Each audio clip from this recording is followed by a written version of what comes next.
People. George Roberts talks. George talks. George Roberts talks. Está no ar a programação George Roberts Talks. Realização Veja TV, aqui diretamente dos estúdios da Broadcast Associate. Ao abrir nosso programa, eu sempre falo uma frase. A frase de hoje o autor é desconhecido, mas fala assim: paciência, persistência, esforço. São uma combinação imbatível para alcançar o sucesso. E o meu convidado da noite, ele é um sucesso no que faz. Ele é ator, radialista, professor de interpretação. E ele ficou muito conhecido pelo papel do tio Barnabé na versão do Sítio do Pica-Pau Amarelo, entre o ano de 2001 ao ano de 2006. Também o seu Pimpinone na nova versão da telenovela Uma Rosa com Amor. E também por ter interpretado o Cozinheiro Chico na versão de Chiquititas, no ano de 2013 ao ano de 2015. O programa que também deixou muito conhecido foi o programa na TV Cultura, Bambalalão, que ele contava histórias para as crianças da plateia. No cinema, já atuou em mais de 2 dezenas de filmes, porém, o que lhe deu mais notoriedade foi o curta-metragem O Dia em que Dorival Encarou a Guarda, dirigido por Eduardo Furtado e José Pedro Goulart, que lhe rendeu o prêmio de melhor ator. E o Kikito no Festival de Gramado em 1986. Eu tenho o prazer de conversar hoje com João Batista Acaiabe. Tudo bom, João? Oi, Jorge, tudo bem? Tudo bem com você? Tudo bem com os seus telespectadores? É um prazer tê-lo aqui. Bom, a minha introdução foi grande, né? Porque a sua história é extensa, o seu currículo é extenso. Então, para começar a matar a curiosidade de todo mundo que está assistindo a gente, como começou, né, a sua carreira de ator? Ô Jorge, eu queria te lembrar, né, a direção do filme O Dia que Dorival Encarou a Guarda é do Jorge Furtado. Na época ele era muito desconhecido. Hoje em dia aqui no Brasil ele é conhecidíssimo. Ele escreve na TV Globo. Jorge Furtado e José Pedro Goulart. Ok. Na época que o senhor foi convidado, né, a fazer o filme, qual foi a emoção de fazer o filme e ainda receber um prêmio do filme, né, como melhor ator? Conta pra gente sobre essa emoção. Olha, sobre o Dia que Dorival Encarou a Guarda, foi uma coisa muito, muito interessante. O filme estava sendo preparado lá no Rio Grande do Sul, que é um estado daqui do Brasil, no Rio Grande do Sul. Uhum. E eles estavam procurando um ator para fazer o Dorival, mas era muito difícil, estava muito difícil de encontrar ator, porque muitos atores negros acabam saindo da profissão porque não tem trabalho. Eles começam, mas aí não tem trabalho, acaba saindo da profissão porque tem que sobreviver. Então estava muito difícil. Então eles testaram boxer, eles queriam uma pessoa, um ator que fosse grande, forte, alto. Eu fazia o Bambalalão na época, para criança, e o quadro era bem fechado. Quase que esparramava o meu rosto na tela. E eles achavam que eu era imenso. E quando eles me procuraram para fazer, me convidaram por telefone e tudo, eu me apresentei e fui. Quando eles viram também que eu não era tão grande, eu tive que filmar, sabe como? Em cima de um banquinho. E eles filmavam de baixo para cima. Aí fiquei com uma figura imponente. Mas eu só tenho 1,72 m. Well, mas com esse filme, foi o que rendeu, né, aí o prêmio de melhor ator. Como que a emoção de receber o prêmio num filme que te deu muito trabalho para fazer, não é isso? Isso aí é fantástico. Foi um trabalho belíssimo de fazer. No Rio Grande do Sul, na época da filmagem, era muito frio, mas muito frio mesmo e tal. E o Dorival pede o tempo todo para tomar um banho, porque o lugar onde ele estaria, a prisão que ele estaria, era um calor danado. Bom, fazer o filme foi muito bom fazer. E era eu não tinha muita certeza do resultado daquilo, embora eu me dedique muito sempre para qualquer trabalho. Eu não tinha muita certeza do resultado. Tanto é que nem fui para o Festival de Gramado. Eu estava em casa dormindo quando eles me ligaram na madrugada dizendo que tinham ganho o prêmio. E eles ganharam 8 prêmios no Festival de Gramado naquele ano. Que fantástico. O Jorge e o Zé Pedro. E o filme, ganhou o melhor filme, ganhou uma série de prêmios. E eu ganhei o de melhor ator, que estavam começando aquele ano. Eu ganhei com o melhor ator lá e a Marieta Severo ganhou pelo outro filme chamado Espera. Quer dizer, eu não fui receber o prêmio lá, recebi depois de um tempo. Fiquei até meio triste, porque a Fernandinha Torres, de quem eu sou grande fã, que entregou o prêmio o Kikito daquele ano. Mas foi emocionante, foi emocionante. Agora, esse prêmio foi muito cobiçado. Ah, isso é muito bom, não é? Isso é muito bom. O fato de ser cobiçado e ter sucesso pelo aquilo que você lutou. Porque lendo, né, assim, a sua história, pesquisando sobre a sua história, eu vi que foi uma história, assim, de bastante luta, bastante perseverança e para poder atingir o sucesso, né? Por isso que eu escolhi até essa frase que abriu o programa, né, sobre a perseverança. Falando mesmo, né, assim, como eu li sobre o João Acaiabe, então, assim, achei interessante como eu vou abrir o programa de hoje. E aí escolhi falar sobre a perseverança que e chega ao sucesso, né? A perseverança que leva ao sucesso. Bom, João, conta pra gente então, como começou? A sua carreira começou, né, no teatro ou começou na televisão? Olha, na verdade, né, não começou nem no teatro, nem na televisão. Eu só vim para São Paulo para fazer um curso de psicologia. Porque eu gostava muito e eu ia fazer isso como profissão. Porém, eu não entrei na faculdade e passei na escola de arte dramática. Talvez eu fosse um péssimo psicólogo, eu disse. Porque eu vim para uma coisa e acabei fazendo outra. Mas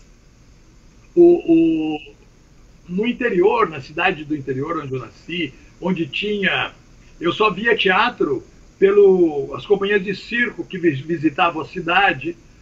Então na minha época de infância tinha circo-teatro.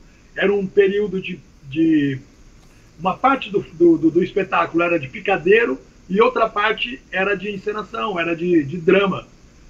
E eu via os espetáculos de lá, mas eram coisas assim muito grandiosas, né? Ou às vezes terríveis. Era assim: o céu uniu 2 corações.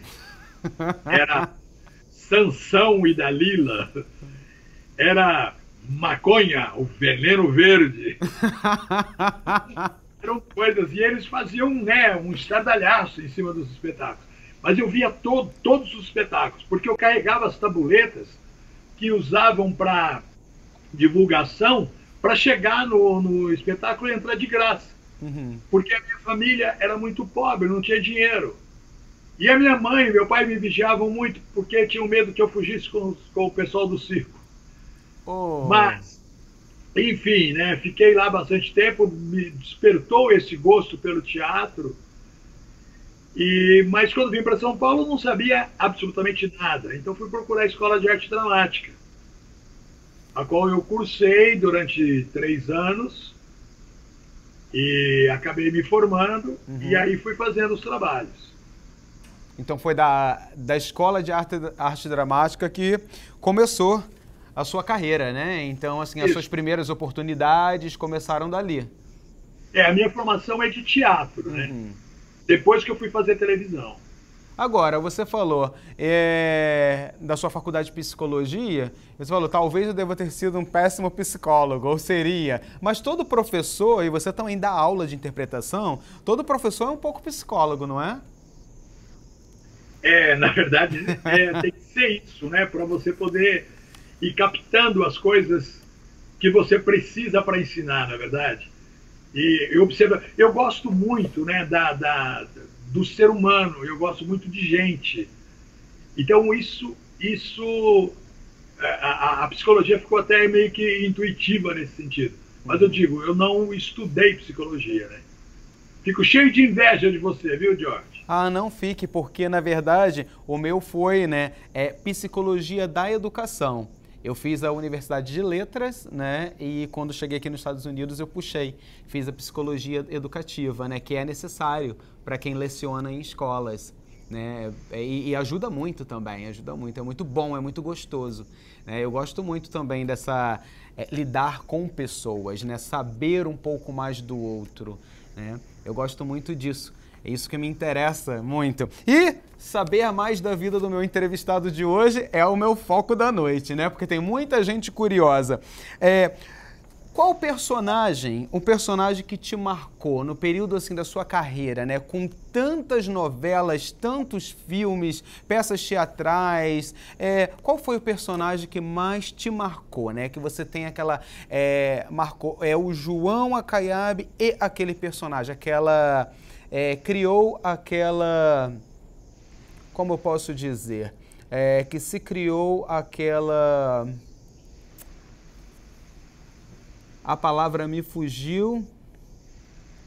Ô Jorge, mas eu posso responder para você já com esses dados que você me deu. Ok. Eu gosto muito, né, do Jake Dorival Encarou a Guarda. Eu arrumo trabalho até hoje com esse filme. E foi feito em 86. A palavra foi identificação. A identificação, porém, né? Porém, eu fiz um trabalho também que eu acho muito importante, muito interessante no teatro, que foi a Missa Leiga. Missa Leiga era um espetáculo que aconteceu na década de 70 no Brasil, e nós ficamos em cartaz durante 2 anos. Era casa lotada todas as noites. Que coisa boa, hein? Esse mesmo espetáculo foi para Portugal e depois foi para a África. Eu não fui para a África, mas fui até Portugal e voltei para o Brasil para trabalhar como professor ainda. Mas esse espetáculo foi muito sério e muito importante. Eu fazia no começo o João Batista da Bíblia, né? O João. E depois eu comecei a fazer o Corifeu. Foi o meu primeiro protagonista. E eu só tinha 2 anos de carreira. E foi acho que nem 2 anos. Acho que nem 2 anos de carreira. Foi em 71 e eu me formei em 70. Mas foi de uma importância incrível. Quem fazia o personagem era o Armando Bogos. E ele ficou doente e me deu de presente o personagem, o Ademar Guerra, que era um diretor da época, brilhante, que confiou, e eu fiquei fazendo esse trabalho. Era de uma qualidade assim, incrível. Até tem alguns trechos. Isso foi feito há 30 anos, eu tenho alguns trechos que eu ainda lembro inteirinho o texto, até agora. Porque houve a identificação, né? Aquela palavra que eu estava tentando buscar é identificação, sua com o personagem. Há coisas que a gente nunca esquece, né? E falando, né, assim, da televisão, o tio Barnabé do Sítio do Pica-Pau Amarelo também te deu um destaque enorme e ficou no ar, assim, por bastante tempo. Foi de 2001 até 2006 ficou no ar. Como foi fazer o tio Barnabé no Sítio do Pica-Pau Amarelo?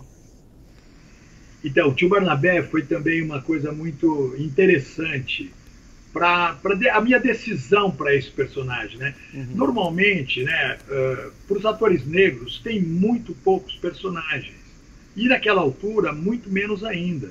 Se hoje quase não tem, imagina naquela altura. Mas ainda existe um movimento buscando alguns personagens ainda, tem grupos ainda fazendo coisas e tal. Mas naquela altura não tinha quase nada. Eu trabalhava bastante na periferia, com várias coisas ao mesmo tempo, tinha 2, 3 trabalhos. E quando fui consultado para fazer o Tio Barnabé, eu não tinha percebido a importância desse personagem, nem a importância do trabalho em si. Dei uma comida de bola, na verdade, como se diz aqui no Brasil. Uhum. Eu não tinha noção. E quando me convidaram, eu ainda questionei algumas coisas, né? E questionava também o personagem, porque ele é subalterno, né? É um ex-escravo. E a escravidão no Brasil pesou muito tempo, né? Pesa Verdade. sobre todos os negros, porque todo mundo acha que hoje em dia que o negro começou com a escravidão, que a história do negro começou com a escravidão, e que a gente sabe que não, né? Que os negros foram escravizados e que eles tinham reinos maravilhosos na África. E essa história quase nunca é contada. Agora, hoje, depois de uma lei, a 10.639, é que começou um trabalho de contar a história da África, né? Uhum. A Então, conscientização, né, no caso do que foi, né, o passado e o referencial do passado para o que o negro ainda sofre hoje, não é isso? Exatamente. Uhum. Então, eu não queria fazer Tio Barnabé, entendeu? Entendi. Eu não queria fazer. Mas foi depois que eu apreendi, depois da discussão também com a direção, o Roberto Talma, que tinha me convidado, né?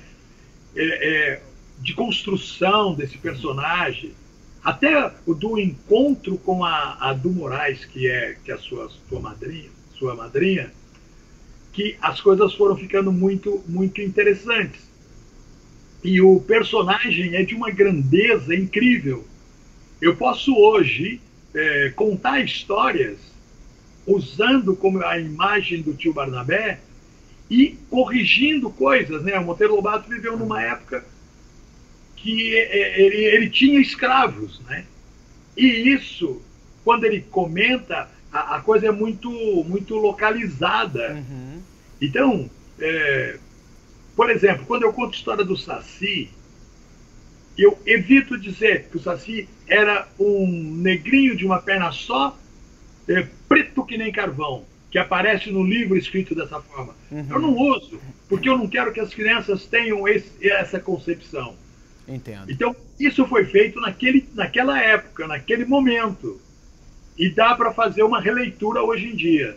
Então, o Barnabé, o fato de ter feito o personagem, me deu uma amplitude, me deu um conhecimento para eu buscar lidar com isso. Até hoje eu conto as histórias ainda e uso a imagem do Tio Barnabé para fazer o meu trabalho de contação de histórias. E essa repercussão, né, assim, esse sucesso todo com o Tio Barnabé, e até hoje, quando se fala, né, em João Acaiabe, é a primeira coisa que vem interessante, né, naquela época, as crianças, né, que hoje, assim, adultos, e fala assim, foi o que fez o Tio Barnabé do Sítio do Pica-Pau Amarelo. É engraçado como as pessoas, né, têm a identificação desse personagem com você, com o seu nome.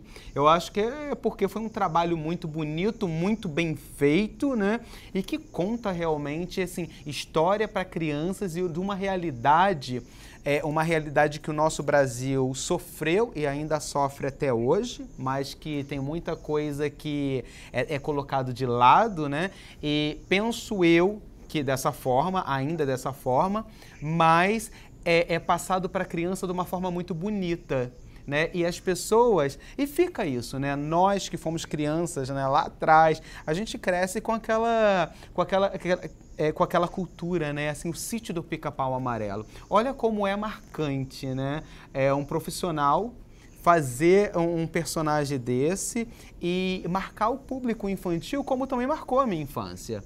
E como que é isso, hein? Quando você encontra adultos, né, que eram crianças e te viam lá atrás e falam para você assim, nossa, que maravilha você contar aquela história. Como é que é isso para você hoje? Jorge, é muito engraçado, né? Porque o sítio teve várias versões, né? Uhum. Numa altura, a primeira versão mesmo, quem fez foi o Samuel dos Santos, que já faleceu. E a gente tem uma semelhança física, né? Embora eu acho que eu seja mais bonito que o Samuel. Então, algumas pessoas, né, na faixa assim, de 60 anos, falam assim, puxa, eu te vi quando era criança no sítio do Pica-Pau Amarelo. Eu falo, eu não estava nessa altura e não estou conservado em formal. Eu fiz de 2001 para cá. Teve uma tia Anastácia, que era gorda, né? E Verdade. a dupla mais que fez a tia Anastácia com aquele corpo dela, magrelo. E era muito... Eu fiz nessa altura, né? Com a Anissete fazendo a Dona Benta. Foi. Então eu fiz de 2001 até 2006, como você comentou. Mas essa semelhança física com o tio Barnabé daquela altura ficou muito próxima. Então, e as crianças, as crianças não, mas os adultos nessa faixa de 20 e poucos anos e tal, eles têm um carinho incrível. E muita gente de 35 por aí vai lá para trás do Bambalalão, quando eu contava história, quando eu fui para contar história, entendeu? Uhum. Foi muito interessante isso também. Esse carinho é muito grande, é muito importante. E eu tenho usado esse carinho para conversar e contar as coisas sobre o que eu acredito como ser humano. Uhum. Na minha pesquisa, né, sobre a sua vida, você é muito ligado à educação, preocupado com o que vai estar passando para o outro. E em 1995, você abraçou um projeto que foi o Telecurso 2000, que é um projeto educativo, né, na televisão. Como foi esse processo, né, do Telecurso 2000 na sua vida? Olha, o Telecurso foi interessante, sim, foi muito bom. Eu fiz bastante tempo o Telecurso, mas eu fiz outras coisas de educação também. Eu fazia um programa que chamava... Eu fazia dono de uma banca de jornal que fazia correções de textos de português. Falava assim, casa germinada ou geminada. E aí o seu Nicolau corrigia e chamava a banca do bom português, né? Eram umas aulas que aconteciam também, dentro de educação. Fiquei trabalhando na FEBEM bastante tempo. FEBEM é uma instituição, né? Agora já não existe mais. Agora chama Fundação Casa, mas era uma instituição que tinha menores infratores. Uhum. E a gente trabalhava lá com aulas de teatro para trabalhar a autoestima dessas crianças. Por outro lado, eu fiquei como professor de interpretação no Colégio Santo Américo durante 20 anos também.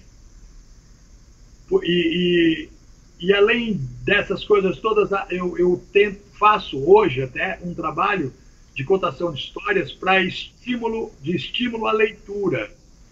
Então eu vou para as bibliotecas para contar história, para estimular a leitura. O último projeto que eu fiz desse tipo chama-se Viagem Literária. Passa nas bibliotecas, eu passo como contador de histórias, mas eles têm outros módulos que vão autores para conversar com as crianças, que vão conversar.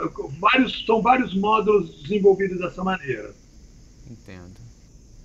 Bom, vamos agora aos nossos comerciais e voltamos já já. Não sai daí que tem mais João Acaiabe aqui no George Roberts Talks. George Talks. George Roberts Talks. Hey, are you looking for the perfect company in website development? Or more general computer support with Microsoft certified professionals specialized in operational system issue solutions? new installations, configuration, network problems, or software and apps development that your company needs, and much more? IT Smart Tech, the technology in your hands. Contact www.itsmarttech.com. Quem vai mudar precisa de quem cuide bem do que se tem. Nesse momento tão importante, a Portugália é seus. Cuida bem do que é seu. A Portugália é mais que confiança. A Portugália é certeza. Sua mudança vai chegar bem, vai mudar pro Brasil. Vai de Portugália é seu. A Portugália é mais que confiança. Portugália é certeza. Vai mudar pro Brasil. Vai de Portugália Sales. George talks. George Roberts talks. Estamos de volta aqui de frente com João Acaiabe. Bom, João, em 2016 você foi homenageado como artista do ano no prêmio ATA de teatro amador. Tantos prêmios em 2016, ano passado, aconteceu esse prêmio. Como que aconteceu isso aí na sua vida? Nossa, esse prêmio é uma coisa singela, né? De grupos de teatro amador que tem no interior de São Paulo, né? Eu fiz muito tempo júri de festival de teatro amador, muito tempo. E comecei a minha carreira também com teatro amador. Eu fazia o Alto da Compadecida, fazia Jesus Cristo.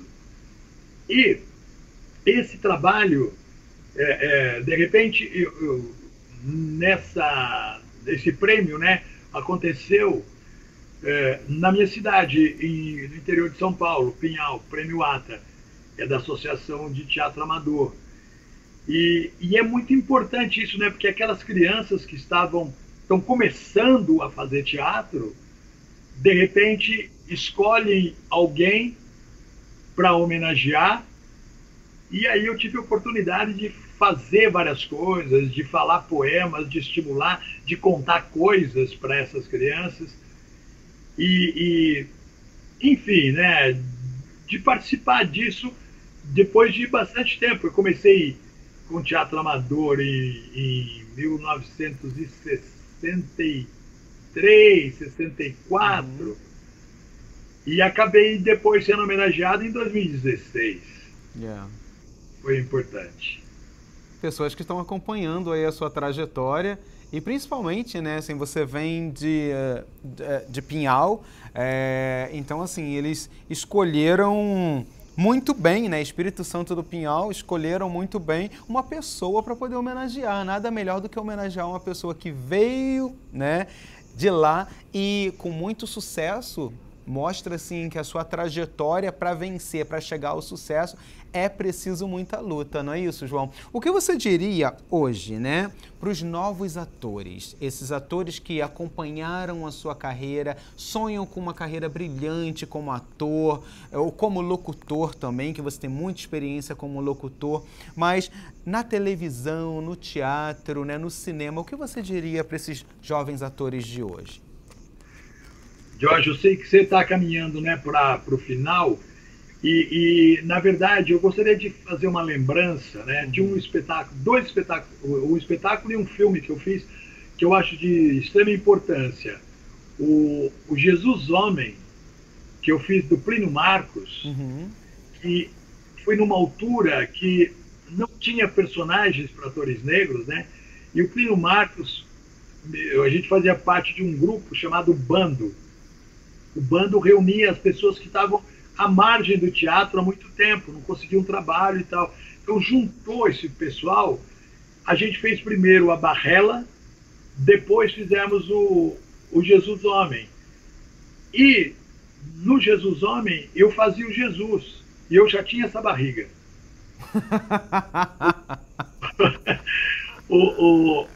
Nós ficamos 2 anos em cartaz, ocupando um teatro, o Teatro Taíbe, que era, a gente arrendou o teatro, né? E ficamos fazendo. A gente trabalhava lá durante 14 horas por dia. A gente ensaiava, ao mesmo tempo saía para a rua divulgando com filipetas, que são os folhetinhos que a gente distribui, e levava público para o teatro e fazia espetáculo à noite. E durante o dia ainda saía com os espetáculos menores e ia para as universidades, ainda em relação à educação. E outro trabalho interessante que foi o filme que eu fiz com o Hugo Giorgetti, que foi Os Boleiros, que é uma história de futebol. Ele conta a história de futebol falando de menor abandonado, falando de preconceito, de uma série de coisas. É um trabalho belíssimo. Chama Os Boleiros. Os Boleiros. Agora, com isso tudo, né, eu sempre que converso, que eu conto essas experiências, principalmente essa experiência com o Plínio Marcos, né, eu acho assim, que os jovens atores, né, precisam passar por essa experiência mesmo de teatro amador. É fundamental, porque é onde você carrega nas costas as coisas todas, né? Você faz iluminação, você faz cenário, você busca o personagem porque você não tem o compromisso comercial, então você pode fazer todo e qualquer personagem, as pessoas acreditam nisso e a experiência é ampla por causa dessa forma. Agora, sobretudo, né, estudar, ler. A gente tem a necessidade de estudar, de ler, estudar, ler, para poder fazer. Quanto mais você conhecer do ser humano, é melhor. É melhor para o Verdade. Bom, isso que você está dizendo, João, é muito importante porque tem jovens atores, né, que sonham com estrelato, sonham em ter sucesso, mas não têm o hábito de leitura. Né? E frisar que é muito importante, né, o autoconhecimento, e ler bastante, até mesmo para a construção do seu próprio personagem. Né? Então é uma coisa muito importante isso que você está dizendo, né, com toda essa sua bagagem, né, com esse currículo assim, vasto, de experiências que quando eu comecei a ler sobre você, eu falei assim, nossa, são 2 dezenas de filme, tanta novela, tanta participação, tanta coisa em teatro, contar a história, levar ainda a ser educador, né? Levar isso para as crianças. E no país que nós, né, no caso, o Brasil, eu ainda vejo que existe uma dificuldade muito grande, né, do apoio à arte. Ainda existe essa... Bom, você está aí no Brasil, né, está aí em São Paulo, como que você vê isso? Como que você pode trazer, né? Coloca a sua visão em relação à nossa, né, que moramos aqui na América. Quem dera se fosse assim aqui no Brasil, não é. Inclusive esse ano, a gente percebe, finalzinho do ano passado, a gente percebe que tem um abandono grande no incentivo à arte e à cultura. Tem muitos atores que estão perdendo espaço, né? Tem uma confusão muito grande no Brasil e a gente não está conseguindo divulgar a arte. Então é um investimento muito alto, muito grande. Você precisa da parceria do Estado e tem sido muito difícil isso. É diferente do que acontecia quando eu falei do Plínio Marcos, naquela altura do Jesus Homem, porque a gente conseguia levar público no teatro mesmo sem nenhum incentivo do governo. A gente distribuía as filipetas e levava o público. A gente não aceitava o incentivo do governo. Hoje, eu acho que todas as artes precisam também disso. O espaço está apertando. João, outra pergunta. Você acha que, de repente, né, pelo fato da tecnologia estar tão avançada, por isso, né, pode estar acontecendo, né, um afastamento, né, entre a criança, que leva a criança ao teatro devido à tecnologia? O que você me diria em relação a isso? Porque muitos preferem até ficar em casa do que sair, né? Preferem ficar de frente para o computador do que sair ao teatro, ao cinema. Como que você vê isso que a tecnologia cria, né? esse espaço que a tecnologia acaba criando, né, entre o ser humano e a máquina? Como é que você vê isso? Qual é a sua visão em relação a isso? Olha, eu acho que é muito... que a tecnologia ajuda e bastante, e muita coisa. Porém, eu acho que teatro não vai morrer nunca, não. Eu acho que as coisas vão acontecendo, sim. Mas eu acho que tem que mudar a forma de apresentação, né? Para poder haver a procura, a busca e tal. As pessoas também, hoje em dia, têm ficado mais tempo em casa por causa da segurança também, né? Que é muito difícil. Agora mesmo, eu estou falando contigo, depois eu vou ter que ir para um lugar e o cara pediu, olha, você chega 8h30, porque é muito perigoso aqui à noite. E no teatro acontece muito isso. Já teve um movimento de antecipar o horário do teatro, em vez de 21 horas, passar mais para mais cedo, por causa da segurança também. E as pessoas se sentem mais seguras dentro de casa. Mas eu acho que essa descoberta vai ainda acontecer, porque eu sempre acredito que o teatro consiga continuar, porque ele está vivo, né? Ele é vivo. E projetos para sua vida daqui para frente, né? Quais são os projetos que estão em andamento aí que você já pode contar para gente? Tem algum projeto já em andamento, ou para televisão, ou teatro, ou até mesmo com o seu você contando histórias, né, nas bibliotecas? Tem algum projeto que você já está montando, ou você não pode falar sobre o seu projeto futuro? Não, eu posso adiantar algumas coisas assim. Eu quero ainda fazer, né, um espetáculo de teatro sobre o Nelson Mandela. Quero fazer, agora isso está mais adiantado também, mas eu estou conversando, quero fazer um trabalho de contação de história com música, junto com a do Moraes.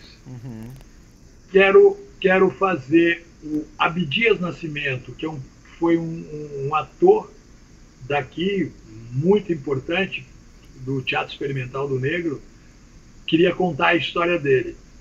Então tem muita coisa na cabeça, e talvez não dê tempo de eu fazer, porque eu estou com 73. Nunca é tarde, nunca é tarde. Faça o seu projeto que... Eu quero ir embora trabalhando. E você tem também o seu sobrinho, você tem um sobrinho que é ator, não é isso? Tem, o Eduardo Acaiabe. A gente já fez umas parcerias, ele já fez fizemos personagens, assim, ele fez o personagem jovem e eu fiz o personagem na minha idade. Porque a gente tem uma certa semelhança. É o Eduardo Acaiabe. Eduardo Acaiabe. É isso aí. Bom, muito sucesso, né, nos seus projetos. É isso que a nossa equipe aqui do Veja TV, né, te deseja. Muito obrigado pela sua participação aqui no nosso programa.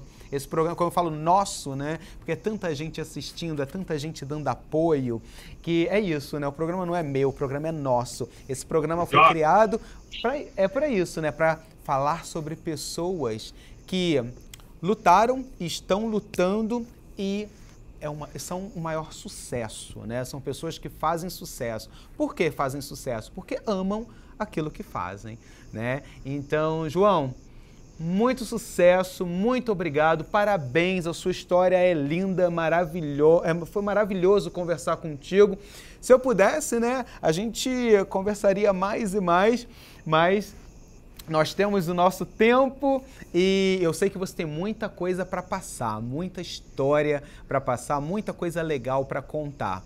Deixa pra gente agora uma mensagem final para as pessoas que estão aí em casa assistindo, né? E assim, estão curiosas em saber mais sobre você, mas espero que a gente esteja, né? Assim, espero que nós tenhamos uma próxima vez, mas a sua próxima vez não em Skype, aqui nos Estados Unidos conversando comigo, de frente a frente. Se Deus quiser. Eu posso fazer um poeminha para a gente terminar? Claro, à vontade. Solano Trindade é um poeta brasileiro que eu gosto muito e consegui conviver com ele um tempo. Ele diz assim: amor, quando eu tiver bastante pão para os meus filhos, quando eu tiver bastante pão para minha amada, quando eu tiver bastante pão para os meus amigos, para os meus vizinhos, quando eu tiver bastante livros para ler, então eu comprarei uma gravata colorida, larga, bonita, e ficarei mostrando a minha gravata colorida a todos aqueles que gostam de gente engravatada. Solano Trindade. Muito legal, muito obrigado. É isso aí. Chegamos ao final do nosso programa, George Roberts Talks, aqui de frente com João Acaiabe, um homem que traz, né, com a sua história de vida, muita lição, muito ensinamento. E muito obrigado mais uma vez, obrigado vocês de casa pela sua audiência e nos vemos em breve. Até lá!